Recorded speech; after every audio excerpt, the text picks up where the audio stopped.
Tuko na brother Felician, miongoni mwa vijana bora kabisa nchini Tanzania, lakini pia idea yake na IQ yake ni kubwa sana, kwa sababu yeye anaamini katika ulimwengu wa kiroho kuweza kufanikiwa zaidi na masuala mazima ya kiuchumi, lakini kupitia mambo ya kiroho zaidi, kumtegemea Mungu, Mwenyezi Mungu. Tuko naye hapa, tutakwenda kuzungumza machache kwa ufupi, lakini yote kwa yote ni juu ya kitabu chake ambacho ni Benki ya Mawazo ya Biashara. Atakwenda kukifafanua zaidi na atatueleza mengi, kwa sababu si kawaida na si mara nyingi inatokuaga hivi, lakini hii tunaweza kusema ni moja ya fursa kubwa sana. Karibu mheshimiwa.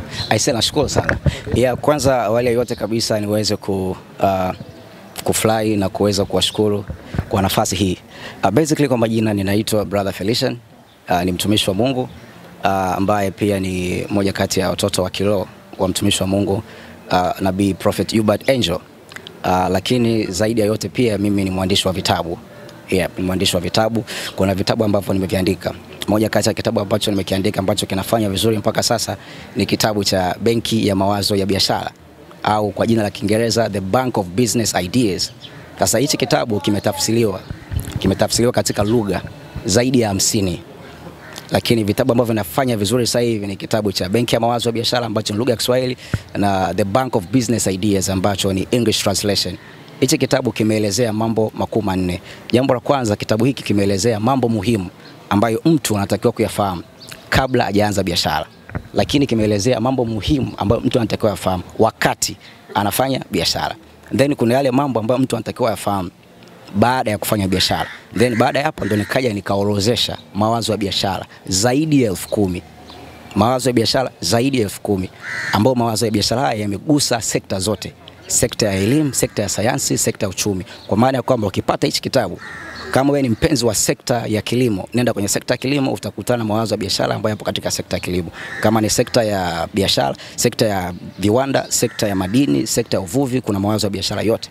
Kwa hiyo hichi ni kitabu ambacho kitasaidia vijana, kitasaidia taifa kwenye swala zima la kupata mawazo. Kwa wale watu ambao wamekuwa na changamoto ya kusema kwamba sina wazo la biashara, sasa tumewaandalia kitabu ambacho ni benki. Kwa maana ya kwamba benki tunafahamu unaenda kuweka hela na kutoa hela. Sasa hichi Benki ya Mawazo ya Biashara ni kitabu ambacho kazi yako wewe ni kuweza ku-withdraw, kutoa mawazo. Kwa hiyo kama unatafuta mawazo, hichi ni kitabu muhimu sana, unaweza kupata. Unaweza kupata mawazo ambayo unayataka, lakini utapata maarifa ambayo unatakiwa yafahamu kabla ya kuanza biashara, wakati unafanya biashara na baada ya kufanya biashara.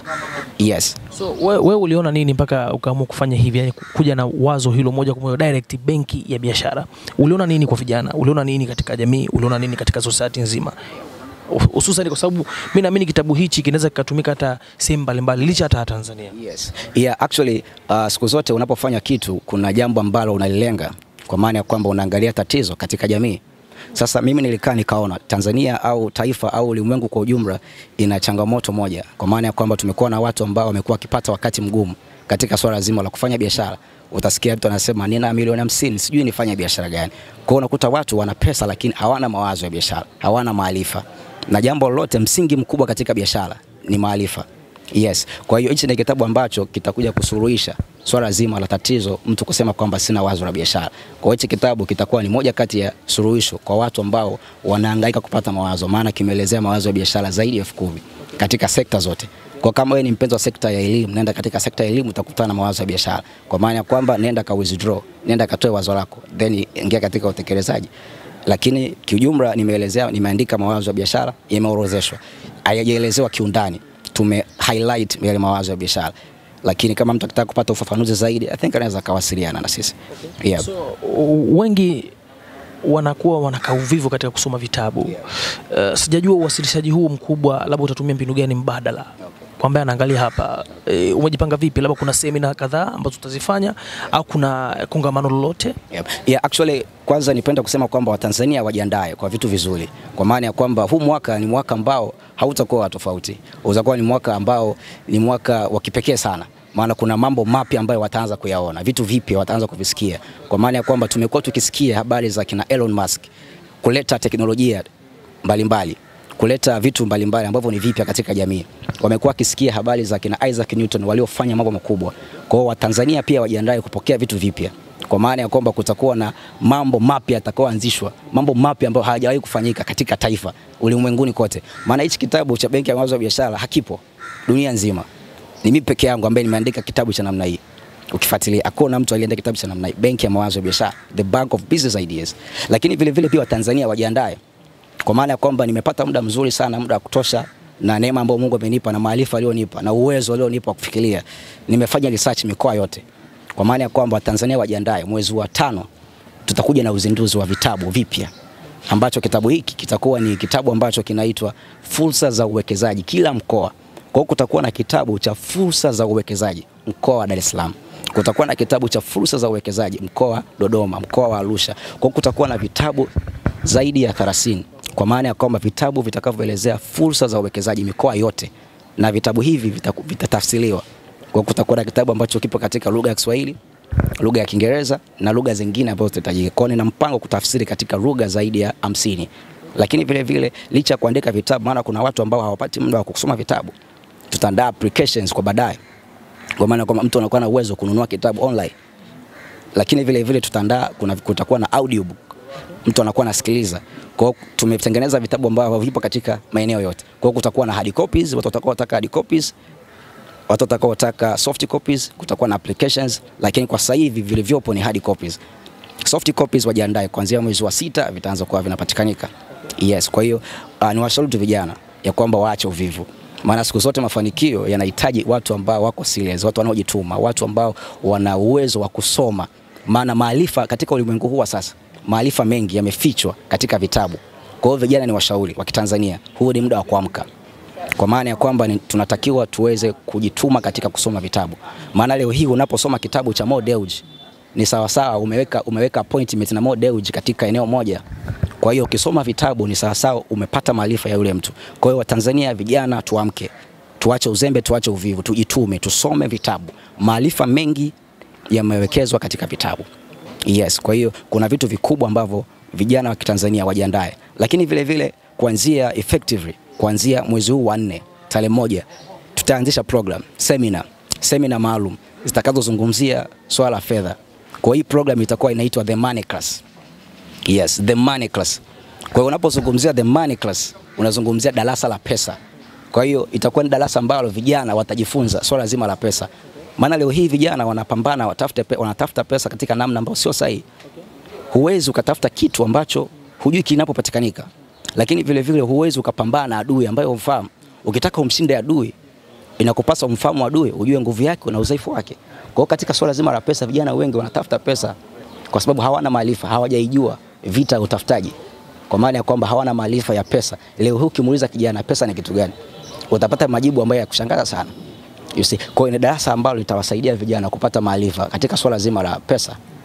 You see that? Kwa hiyo ni wakati mwafaka katika darasa hili tutakapokuwa tunaanza. Tutakuwa tunafanya hizi seminar kwa maana kwamba tutakuwa tunaifanya katika maeneo tofauti tofauti. Tutakuwa tunafanya mikoani tofauti tofauti, lakini basically tutaanza hapa Dar es Salaam. I think ratiba za hii program ya The Money Class tutaitangaza ifikapo, na I think kufikia kesho tutatangaza program ya The Money Class ili vijana watakuwa wanakuja. Kwa kutakuwa na viingilio, watu watalipa kwa ajili ya kuja kujifunza swala zima la pesa, maarifa yote yanayohusiana na pesa. Watanzania wataijua, watajifunza, watapata maarifa, lakini vile vile tutaweza kuwasaidia kwa maana ya kwamba practically. Kwa kutakuwa na theory na practical, tutawaelekeza namna gani pesa unaipata na namna gani pesa unaweza kuipata kwa vitendo. Tutawapa knowledge, concept, theory na practical. Tutademonstrate. Kwa ile concept ya vijana kusema kwamba hawana mitaji, wakiuzoea darasa haya ya The Money Class watakuwa na uwezo kujifunza vitu vingi sana. Kwa maana ya kwamba kijana ana uwezo kutumia simu yake kuingiza kipato ambacho daktari anapata mwisho wa mwezi. Sasa hapo kijana anatumia simu yake kuingiza kipato kama daktari, hii imekaa vipi? Hebu angalau tupitishe hapo kwa sababu hii inatetemesha kidogo. Inatetemesha kidogo. Yeah, kiufupi tu maarifa yako mengi sana. Katika ulimwengu huu wa sasa teknolojia ni kubwa sana.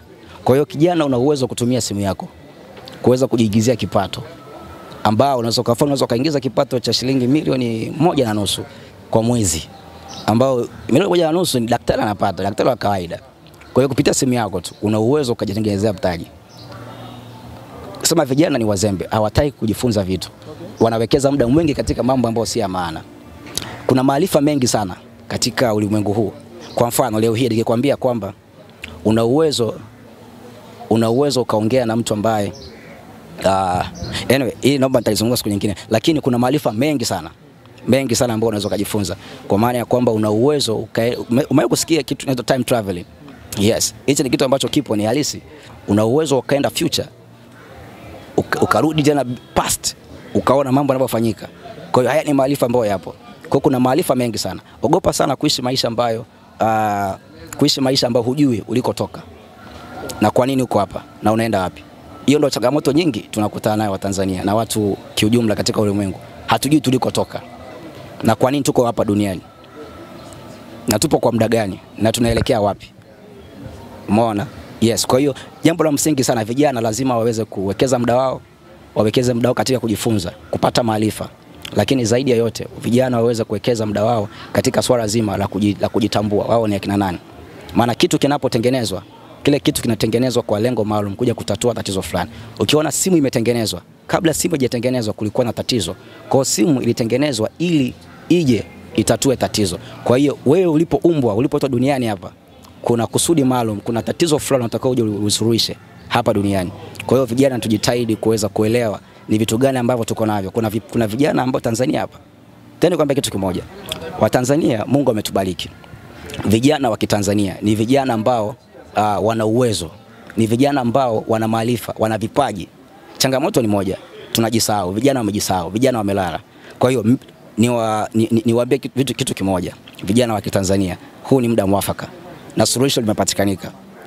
Na ni kitu kimoja ambacho nikuahidi, nikwambie kitu kimoja hichi. Ifikapo mwaka 2028 kutakuwa na ongezeko kubwa la vijana mabilionea Tanzania. Kutakuwa na ongezeko kubwa la vijana mabilionea Tanzania. Kwa maana ya kwamba kiasi kwamba uchumi wa taifa utakuwa. Na ifikapo mwaka 2028 thamani ya fedha ya Tanzania itakuwa katika kiwango. Kenya itazidi Nairobi, itazidi Zambia, itazidi Rwanda. Kwa thamani ya Tanzania itakuwa ifikapo 2028. Thamani ya Tanzania itakuwa. Kwa hiyo itakuwa na thamani kubwa kuzidi Kenya, kuzidi Rwanda, kuzidi Burundi, kuzidi Zambia. Lakini pia ifikapo mwaka 2033 fedha ya Tanzania itakuwa katika kiwango kikubwa sana, kiasi kwamba dola moja ya Marekani itakuwa ni sawa na shilingi 1000 ya Tanzania.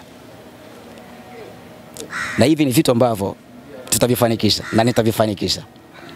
Maana mimi Mungu alivyoleta duniani, nimekwambia, ukiona simu imetengenezwa ili ije itatue tatizo katika jamii.